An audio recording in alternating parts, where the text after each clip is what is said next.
Senhor Jesus, louvado seja o teu santo nome, Senhor. Nós estamos aqui hoje, nessa noite, para que o Senhor possa falar conosco. Que a tua palavra seja viva e eficaz, Senhor, porque nós precisamos dela. Por isso estamos na tua presença, Senhor, e te pedimos, se dispensa para nós. Que o teu Espírito possa falar aos nossos ouvidos aquilo que está no teu coração. Sejamos edificados enquanto igreja e membros do teu corpo, Senhor. E como filhos que está na casa do Pai. Ó Senhor Jesus, abençoa a nossa comunhão. Nós te louvamos nessa noite. Louvado seja o Senhor. Boa noite, amados irmãos. Jesus é o nosso Senhor. Amém? Essa é uma frase bem comum no nosso meio, não é verdade? Senhor, irmão, Jesus é nosso Senhor. Você amém, não é? Quando dizemos isso é porque nós dizemos que eu e você pertencemos a esse Senhor. Temos o mesmo Senhor. É comum entre nós esse Senhor. E esse Senhor tem preparado algo maravilhoso para nós, irmãos. Algo que nós precisamos ter na nossa mente, a visão de como mensurar isso, que é o reino de Deus, os filhos de Deus. Isso será um tempo de justiça, irmãos. Nós vivemos atualmente na era da graça, a era da igreja. É uma era em que nós desfrutamos da abundância da graça.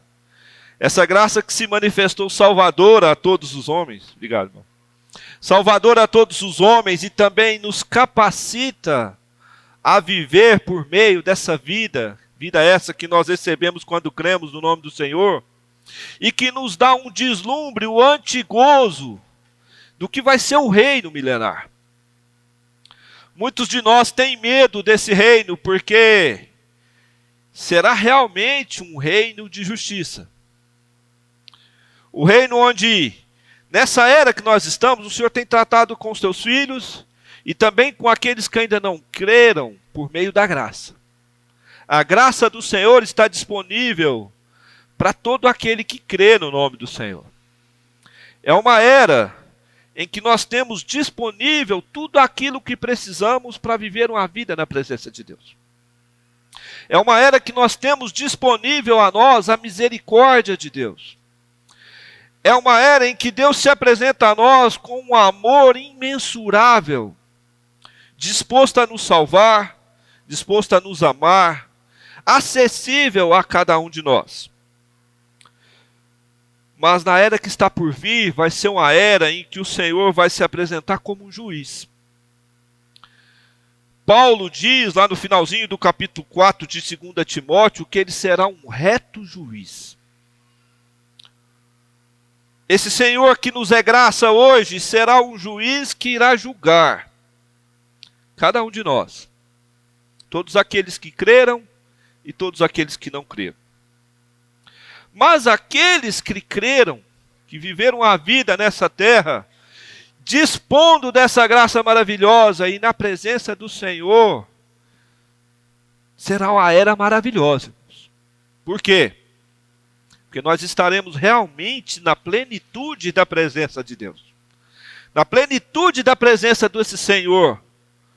E aqueles que vencerem reinarão com Ele. Ou seja, dizendo numa palavra mais simples, seremos reis e sacerdotes realmente. E o que isso nos capacita? O que é realmente isso? Hoje, quando cremos, recebemos uma vida capacitadora, que é a vida da graça, e essa vida é eterna. O que é a vida eterna, senão a presença e a plenitude de Cristo em nossas vidas?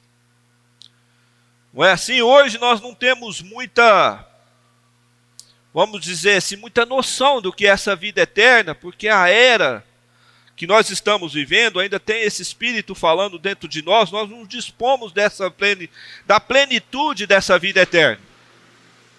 Mas lá no reino, quando chegar aquele dia, aí sim, essa vida eterna se manifestará de uma forma muito concreta para nós. Porque a partir daquele momento, nós não morreremos mais. Não teremos o dano da segunda morte. Nós viveremos dali para a eternidade, na Nova Jerusalém, onde será novamente um período de graça. Mas esse período do reino, de 1000 anos, o reino milenar, será um período de justiça. Nós estamos vendo mensagens que nos diz qual é a maneira que o Senhor lida com os pecados dos cristãos.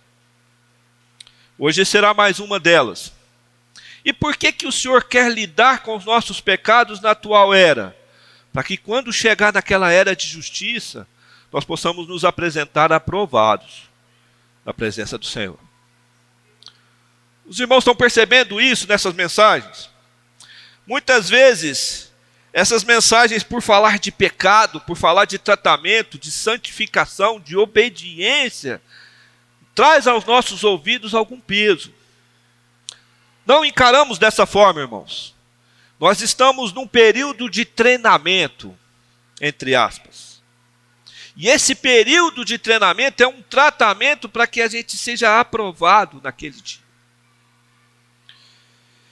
Eu queria ler com os irmãos, peço aos irmãos que me acompanhem, no Evangelho de João, capítulo 5, um texto que fala desses dois períodos, a era da graça e a era do reino, a partir do versículo 24,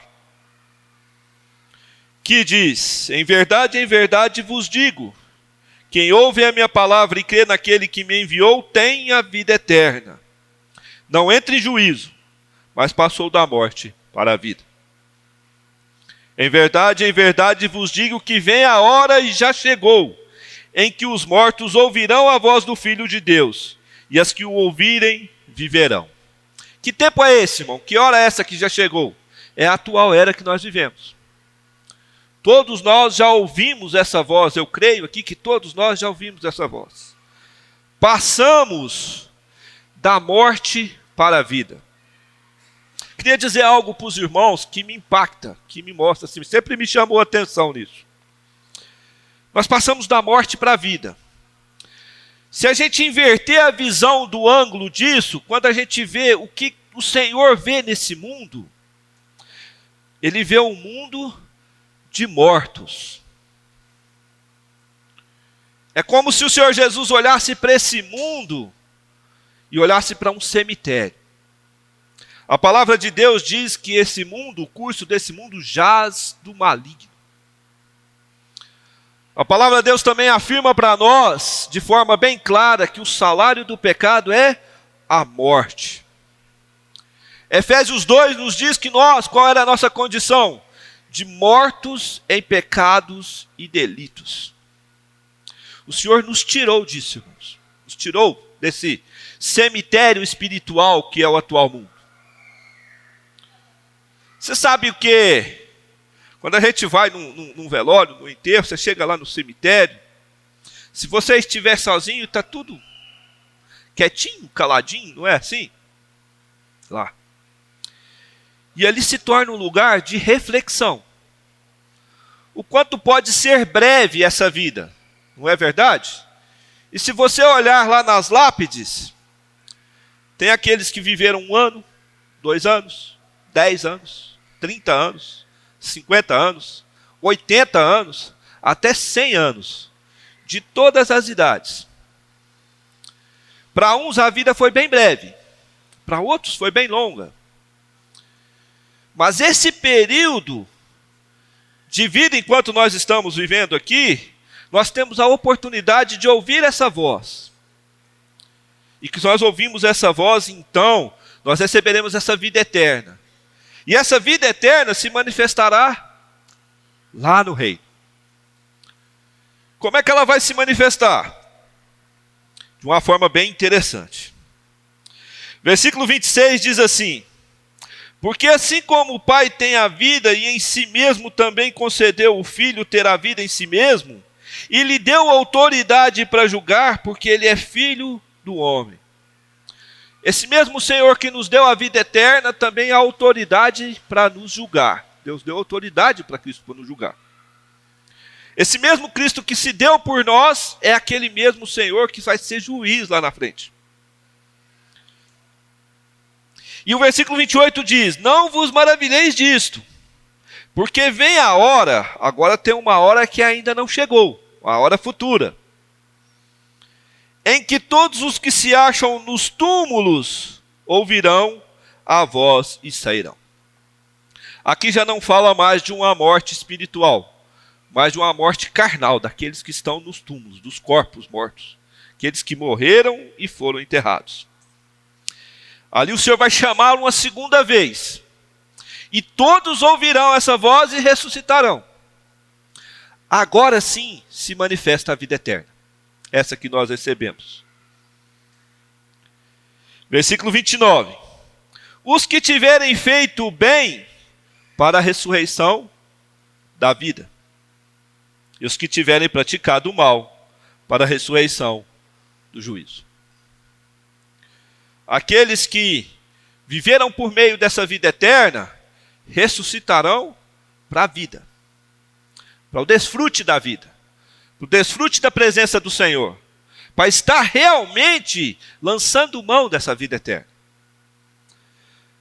Mas aqueles que viveram a vida relapsa, relaxada, de qualquer forma, amando o mundo, do bem querer, do que quer fazer, é assim, viveu, será ali disciplinado por Senhor. A Bíblia fala que aqueles que praticaram o mal ressuscitarão para o juízo. Então nós vemos que o Senhor trata os nossos pecados na atual era. Mas se nós não formos tratados na atual era, lá no milênio também, no reino milenar do Senhor, nós seremos tratados também. Nós não entraremos na eternidade, na Nova Jerusalém, de qualquer forma. O Senhor não quer isso para nós.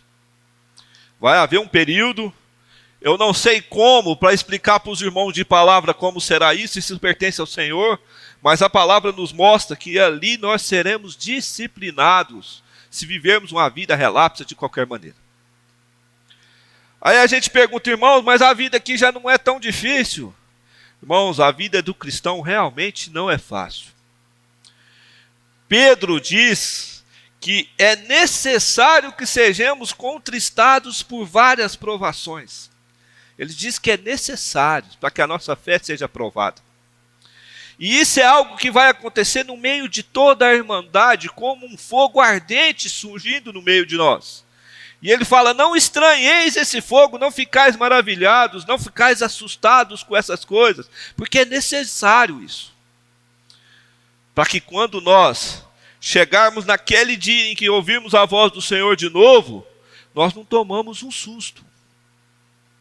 Opa, achei que estava tudo resolvido. E o Senhor vai falar, aparta, você vai ficar por aqui, de lado, por enquanto. Esse será um período de 1000 anos, onde os incrédulos serão julgados com o rigor de um juiz. Mas os filhos de Deus serão disciplinados, irmãos, ainda. Isso é algo que nós temos que nos atentar a isso. A visão do reino, ou a importância do reino milenar, tem que estar aqui, no nosso coração. Nós temos que ter um entendimento das eras, compreender em que eras nós estamos vivendo. Mas o desejar o reino tem que estar no nosso coração. O querer reinar com o Senhor depende de mim e de você. Nós vimos nas mensagens anteriores que nós temos tudo preparado pelo Senhor, essa graça que nos capacita de forma para vivermos uma vida que nos conduzirá ao reino. Não nos faltará nada. Terá percalços no meio desse caminho? Terá. Terá tropeços no meio do caminho? Terá tropeços. Cairemos? Cairemos. Mas tem algo que irá nos levantar e nos dar novamente a direção para esse reino. Mas para isso nós temos que querer receber essa recompensa, essa herança, esse galardão. Que será um período muito duro, irmão, muito difícil. Assim, Quero repetir o que Paulo diz. Esse justo juiz que hoje nos ama e que nós desfrutamos dele dessa forma, lá ele já agirá como realmente um reto e justo juiz.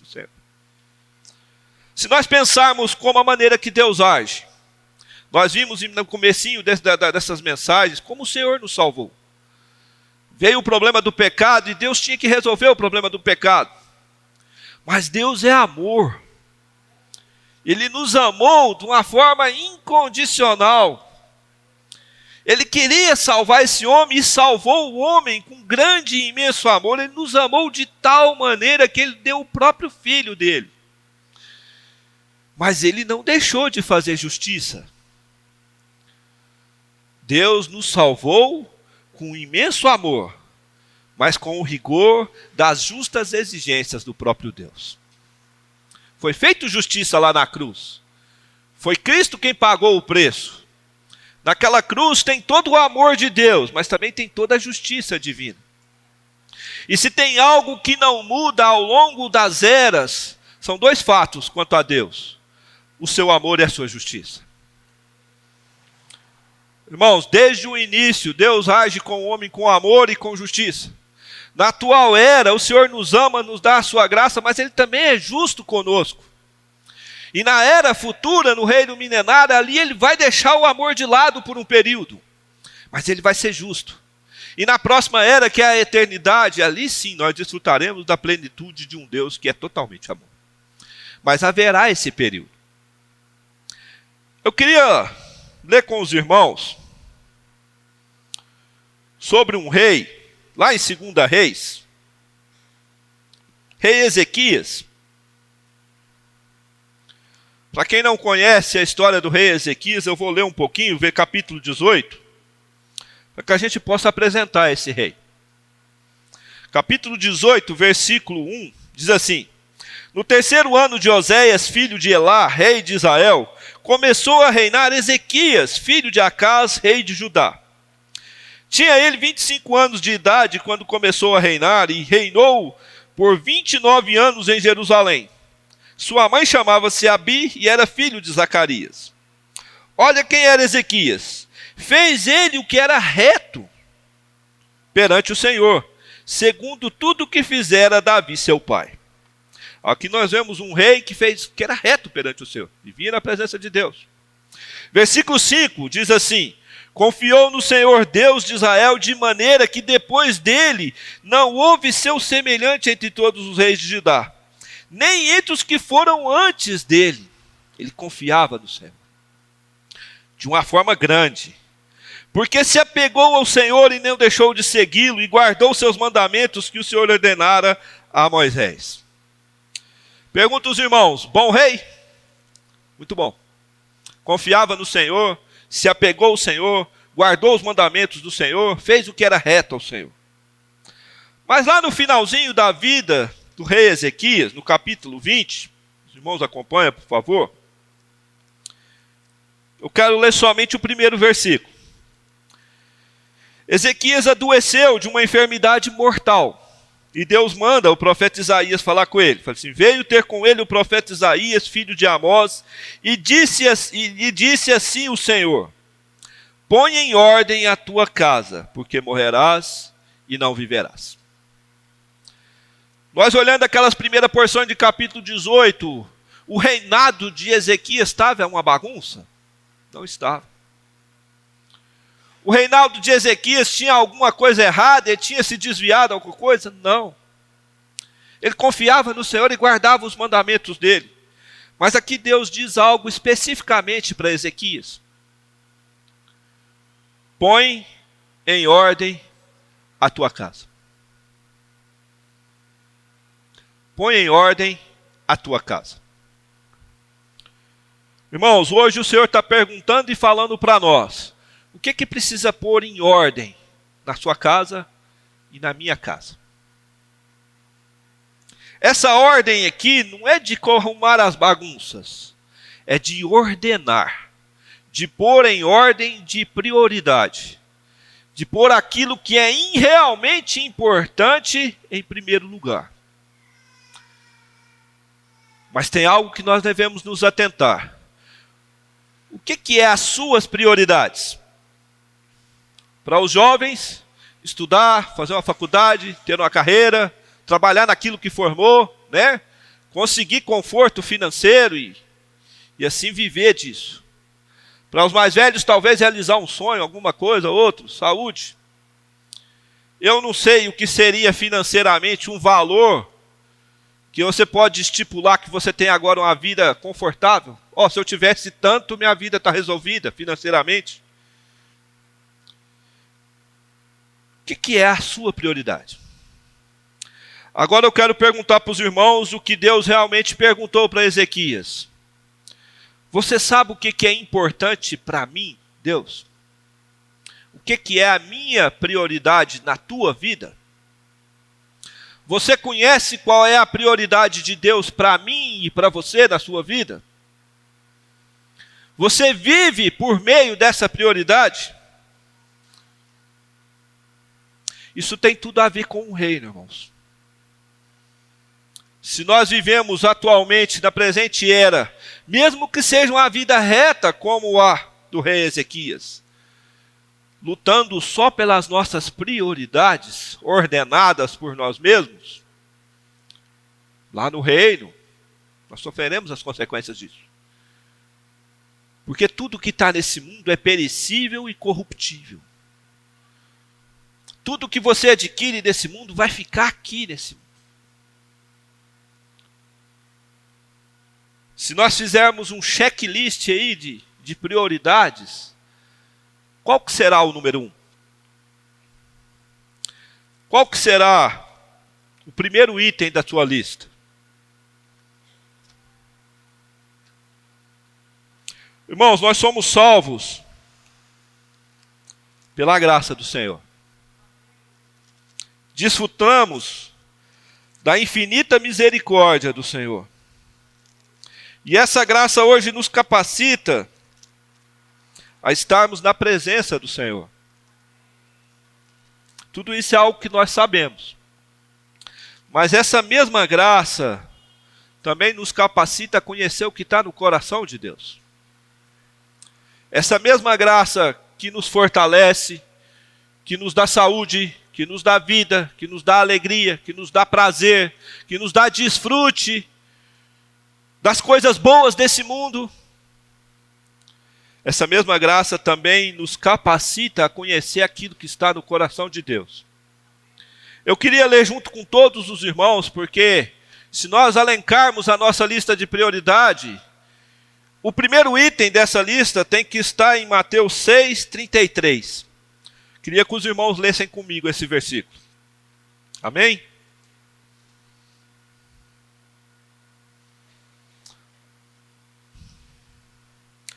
Vamos junto com o Espírito forte? Buscai.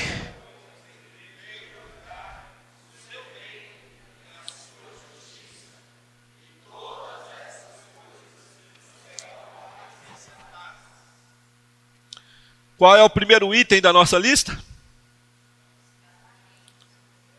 O reino e a justiça. Esse reino, eu acho engraçado que o Senhor fala, buscai primeiro o reino e a sua justiça.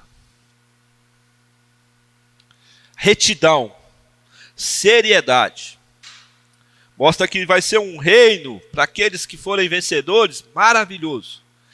Mas não deixará de ser um reino de justiça, de seriedade, de retidão, realmente. Irmãos, e o Senhor faz uma promessa maravilhosa para nós. Que se nós tivermos a visão do que precisamos pôr em ordem na nossa vida, na nossa casa realmente, e buscarmos esse reino com todas as nossas forças, as outras coisas todas serão acrescentadas. Todas as outras coisas serão acrescentadas. Olha que promessa maravilhosa do Senhor.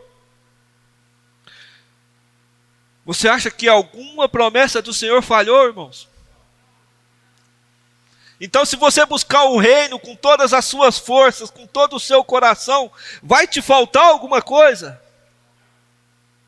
Porque quem que prometeu? O próprio Senhor. Foi o próprio Senhor que prometeu para nós, irmãos. Mas a busca desse reino tem algumas coisas que a gente precisa tentar. O título dessa mensagem, falar com os irmãos hoje e amanhã, é justamente esse. Põe em ordem a tua casa. Põe em ordem a tua casa. Chega diante do Senhor com o coração sincero e puro, sem o temor da resposta, e pergunta: Senhor, o que eu tenho que pôr em ordem na minha casa? Nós vamos ter um minuto de oração, irmãos, para que a gente possa perguntar para o Senhor nessa noite.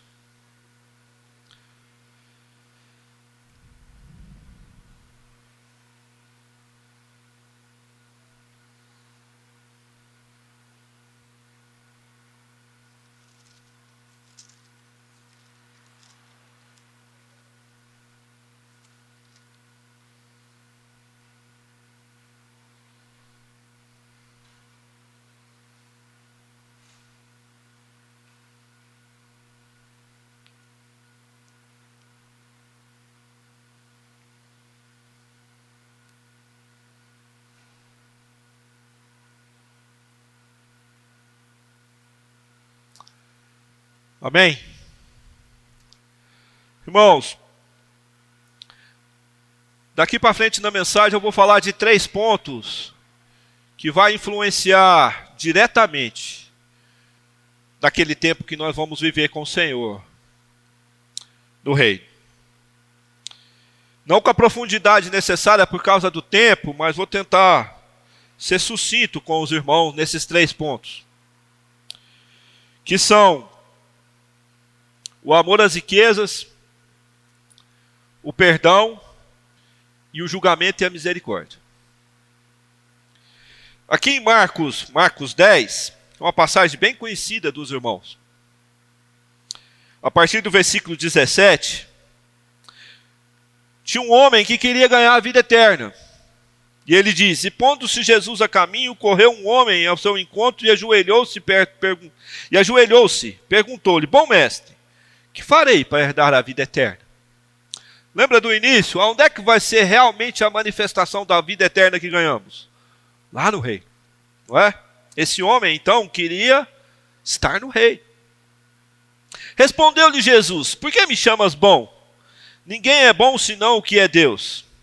Sabe os mandamentos? Não matarás, não adulterarás, não furtarás, não dirás falso testemunho, não defraudarás ninguém, honra teu pai e tua mãe. Então ele respondeu: mestre, tudo isso tenho observado desde a minha juventude. Ou seja, guardava os mandamentos do Senhor.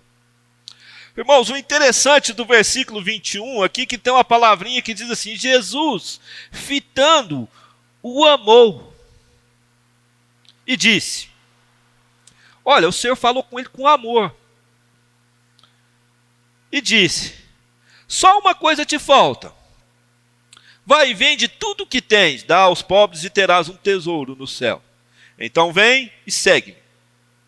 O Senhor disse: olha, com amor do próprio Senhor Jesus, fala: só te falta uma coisa. Vende tudo que você tem. Você sabe por que o Senhor Jesus falou isso? Porque Jesus, ao amá-lo, sondou o coração dele. Assim como ele faz conosco. Quando ele sonda os nossos corações, ele sabe qual é a nossa fraqueza. E ele estava dando um remédio para aquele homem. O remédio bom, minha mãe já dizia que o remédio bom é o amargo, né?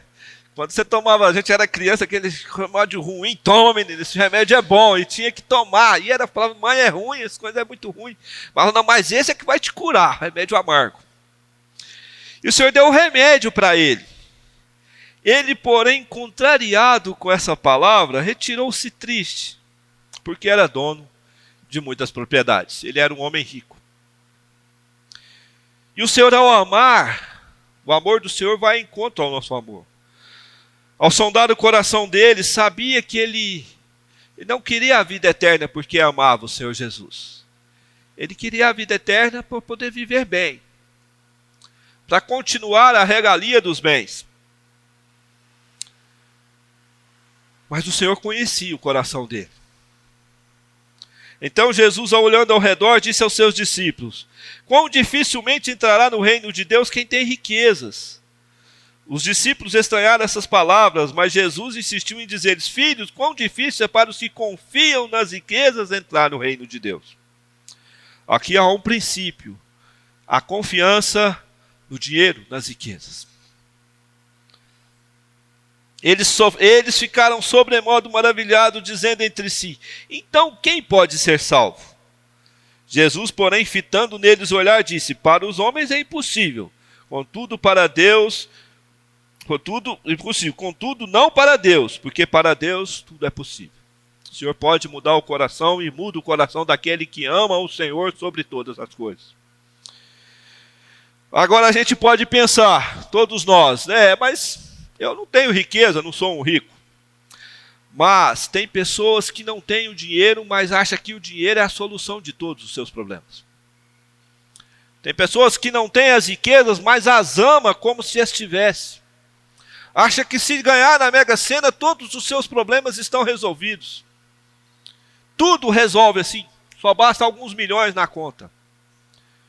Infeliz quem pensa dessa forma. Quem põe o seu coração nessas coisas. E Jesus, 28. Então Pedro perguntou. Pedro começou a dizer: eis que nós deixamos tudo e te seguimos. Pedro fala: eu não tenho riqueza. Sou um homem pobre, pescador. Eu deixei tudo, mas o que eu vou ganhar com isso? Não é? Tomou Jesus: em verdade vos digo que ninguém há que tenha deixado casa, ou irmãos, ou irmãs, ou mãe, ou pai, ou filhos, ou campos, por amor de mim e do Evangelho. Agora o Senhor elenca, faz uma lista, deixado coisas importantes para nós.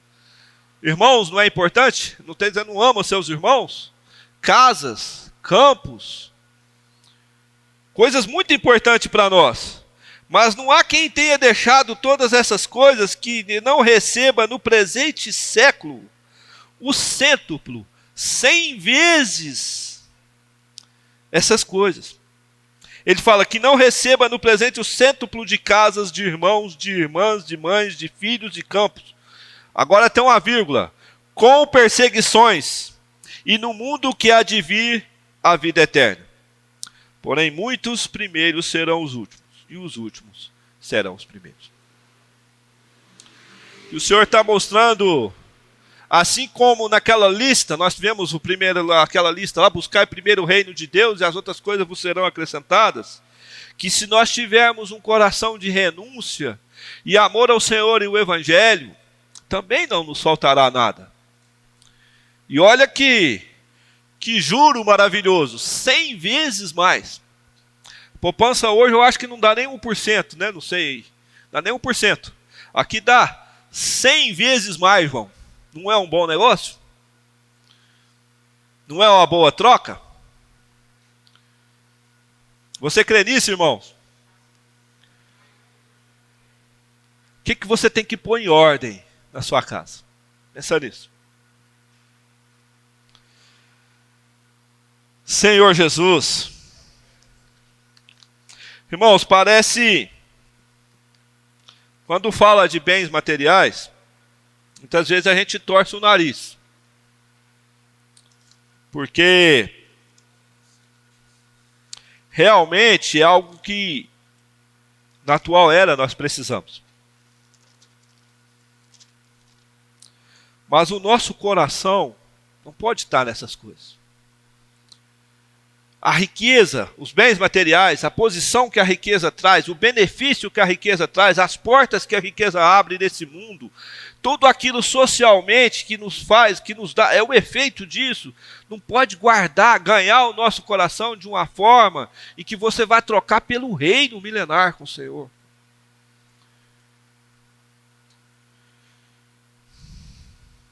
Mateus 6, 24 diz: ninguém pode servir a dois senhores, porque há de aborrecer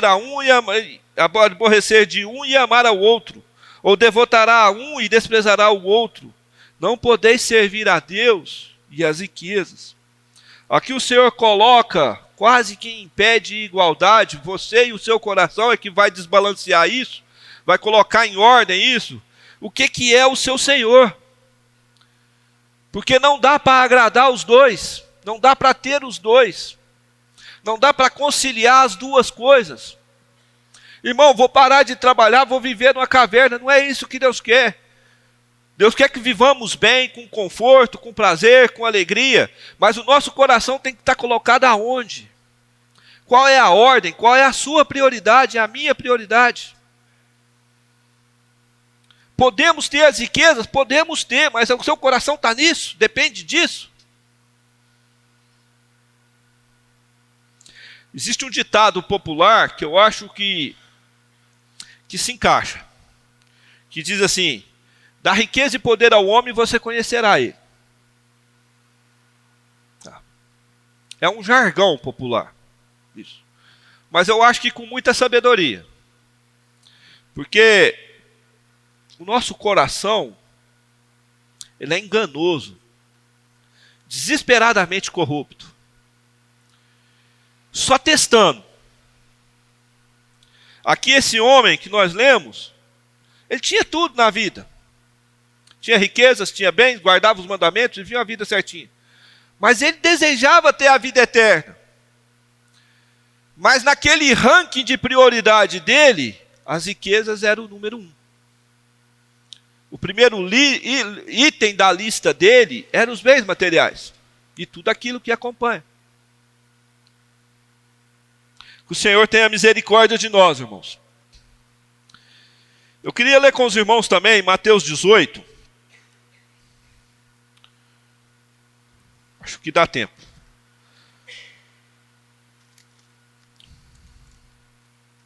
Agora nós vamos começar a falar sobre um segundo item que eu queria falar para os irmãos, que é o perdão.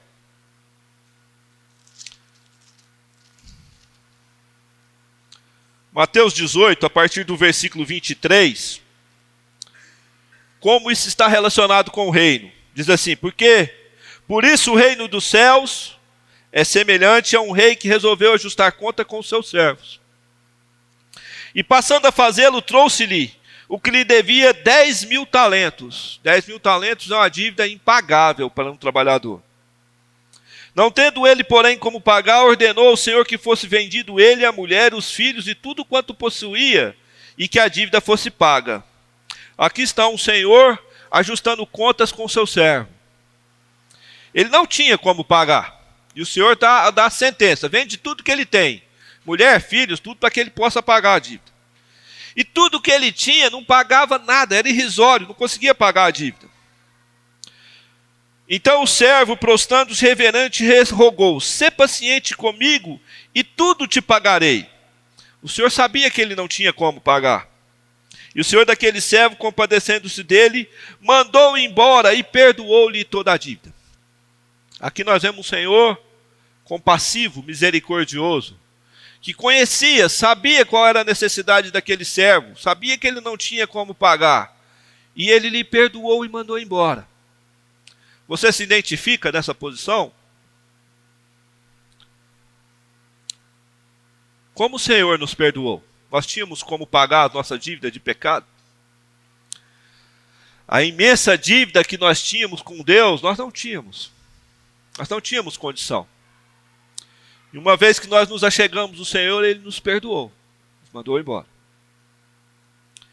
E saindo, porém, aquele servo encontrou um dos seus conservos que lhe devia 10 denários. Uma dívida pequenininha. E agarrando, o sufocava, dizendo: paga-me o que me deves. Então o seu conservo, caindo-lhe aos pés, lhe implorava, assim como ele fez com o Senhor. Implorava: sê paciente comigo e te pagarei. Ele, entretanto, não quis. Antes, indo, lançou-o na prisão até que saudasse a dívida. Um homem implacável. Ele tinha acabado de ser perdoado ali. Uma dívida que ele não conseguia pagar. Mas no coração dele, ele não experimentou esse perdão. Só perdoa, só tem a noção do perdão quem experimenta o perdão. Ele não tinha noção, ele não conseguiu experimentar, ele não tinha a essência ou o entendimento do que o Senhor tinha feito com ele há minutos atrás. Há um tempo atrás ele foi perdoado de uma dívida impagável. Ele não amava o seu senhor dessa forma. E quando veio o conservo, ele foi implacável: vou te pôr na prisão, você tem que me pagar. É só 10 denários, mas eu quero o que é meu. Vendo seus companheiros o que se havia passado, entristeceu-se muito e foram relatar ao seu senhor o que acontecera. Então o seu senhor, chamando-lhe, disse: servo malvado, perdoei toda aquela dívida, toda porque me suplicaste. Mas devias tu igualmente compadecer-te do teu conservo, como também eu me compadeci de ti. Indignando-se o seu senhor, entregou aos verdugos, até que lhe pagasse toda a dívida. Aqui também meu Pai Celeste vos fará. Assim também meu Pai Celeste vos fará, se do íntimo não perdoardes cada um do teu irmão. Irmãos, se nós não aprendermos a perdoar nessa era, nós teremos que aprender a perdoar na era vindoura. É algo que nós não temos como fugir. Aqui também é uma figura do reino. Aqui, quando esse senhor se entrega aos verdugos, aqui aqueles que vão praticar a punição, a disciplina, é como se ele estivesse nos afastando, assim também como no reino. Se nós não aprendermos a perdoar nessa era, você vai ter que aprender a perdoar um dia. Porque lá na eternidade, na Nova Jerusalém, não entra filhos que não sabem perdoar. É a justiça do Senhor. E falando do perdão, o perdão é como uma algema. Eu queria que o irmão pudesse projetar uma imagem, algumas imagens que eu preparei para os irmãos. Primeira, Lucas. Está vendo essa algema aí de duas pessoas algemadas uma na outra? Que são duas mãos, olha lá, ó. Assim é o perdão, irmãos. Quando você falha comigo, tem um problema comigo, tem uma ofensa, algo, nós ficamos algemados um ao outro.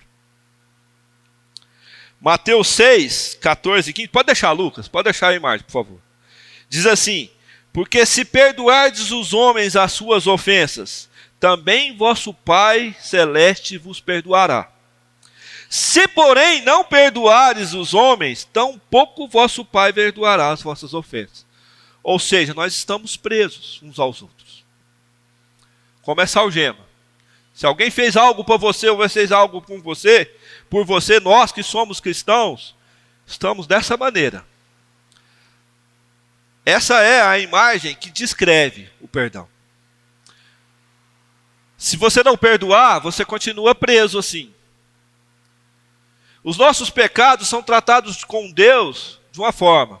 Se nós confessamos os nossos pecados, o que Ele faz conosco? Ele é fiel e justo para perdoar os nossos pecados, não é assim? Nós aplicamos o sangue do Senhor de forma direta e somos perdoados. Mas entre nós, Lucas, a segunda imagem, por favor. Quando você perdoa, olha lá o que acontece. Uma parte é solta. Mas se a outra parte não perdoa, ela continua presa.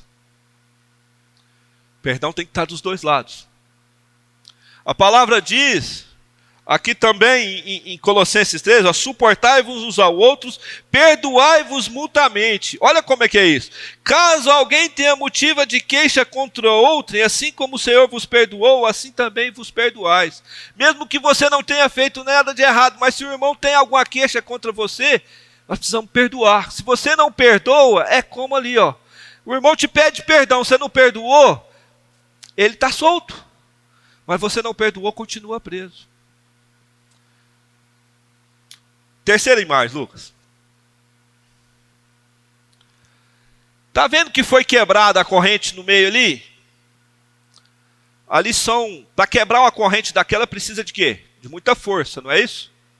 Muita resistência. Das duas partes. São duas pessoas que decidiram não se perdoar. Se afastaram. Mas as algemas saíram? Continuaram aqui. Não houve perdão. Por força, por dureza de coração, por falta de entendimento, não se perdoaram. E as marcas continuam da prisão. Quarta imagem, por favor. Sabe que imagem é essa aí? De duas pessoas que se perdoaram. As algemas estão ali? Existem marcas? Os irmãos compreendem o que é o perdão? Os irmãos entenderam o que é o perdão? Irmãos, nós temos a escolha de perdoar ou não. Nós temos a escolha de perdoar ou não. Assim como o Senhor nos perdoou, o Senhor também escolheu nos perdoar. Ele é Deus, Ele poderia escolher entre nós. Qualquer um falar, vou perdoar o Márcio, não vou perdoar o Mauro, vou perdoar esse, vou perdoar aquele. Ele podia fazer que Ele é Deus. Mas Ele deixou esse perdão disponível a todo aquele que crê e amar o Senhor. Todos eles. Assim foi como Deus nos perdoou. Por que nós escolhemos quem perdoar? Por que temos essa resistência de perdoar? Aquela imagem de quando você perdoa e o outro não perdoa, aquela marca fica aqui. Imagina uma pessoa andando aí na rua com a algema solta assim. O que você pensa? É uma boa pessoa? Um malfeitor, não é? Uma marca. Só que essa marca é invisível. Você sabe quem vê ela só? Alguém sabe? Só o Senhor. Assim como diz aqui em Mateus, se você não perdoar os homens as suas ofensas, Ele também não vai te perdoar. Eu olho para os irmãos, não sei quem é que tem problema um com o outro, quem precisa perdoar, aqui nem nós não sabemos isso. Mas o Senhor está vendo essas marcas. E lá no reino, naquele dia, você vai ter que prestar conta sobre isso. E eu também. Que o Senhor nos dê sabedoria, irmãos. O Senhor nos dê sabedoria celestial para a gente compreender realmente o período em que nós estamos vivendo nessa era. Assim como fala lá em João 5, que aqueles que estão nos túmulos morreram, que vão ser chamados. Qual é o nosso tempo ainda nessa terra? Não é? Para nós, se nós morrermos amanhã, o tempo do perdão acabou. Acabou, você não tem como mais se retratar como irmão, perdoar o irmão. Você não terá mais esse tempo, essa oportunidade. Mas quando o Senhor nos chamar, vai chegar, ó fulano, aqui ó, fulano de tal se queixou contra você. É o que a palavra diz aqui em Colossenses. Se alguém tem algum motivo de queixa, olha, ele se queixou contra você. Aí você fala, não, mas eu não fiz nada de errado, Senhor. Mas você o perdoou? Fala, Senhor, tal. Aí ele fala, levanta a mão aí. Vai estar lá. Traz o irmão lá, vamos ver isso, como é que foi? Irmãos, isso é só uma maneira de falar. Eu tenho certeza que os irmãos estão entendendo. Então vamos receber essa palavra, irmãos, como exortação e peso. Não é isso. É como eu disse para os irmãos no início. É um período que nós estamos passando aqui de forma metafórica de treinamento para que a gente possa, naquele reino, quando o Senhor nos chamar, estar lá em pé diante do Pai, falando, Senhor, eu estou aqui como rei e sacerdote. Olha que honra, que glória vai ser para aqueles que viveram a vida dessa forma. Irmãos, vou parar por aqui, amanhã a gente continua. Só quero fazer uma oração para os irmãos e a gente pode fazer pequenos grupos. Senhor Jesus, oh Senhor Jesus, ganha todo o nosso coração, Senhor. Ganha todo o nosso ser. Nos ensina realmente a colocar todos os âmbitos da nossa vida na Tua presença. Nos mostra, Senhor, ainda onde estamos falhando. Nos mostra, Senhor, o que é ainda prioridade no nosso coração. Nos dê a clareza de que só há uma prioridade para o Senhor, que é o Teu reino, Senhor. Oh, Senhor, nós queremos aprender a realmente nos apegar de tudo que esse mundo nos oferece. De toda a distração que esse mundo nos oferece, Senhor. Fala conosco, Senhor. Ainda ilumina e clareia toda essa palavra no nosso coração para que a gente possa entendê-la na íntegra, com realmente aquilo que o Senhor quer falar. Nós te louvamos por essa palavra e pela oportunidade, Senhor. Louvado seja o Senhor. É em teu nome que nós oramos, Senhor.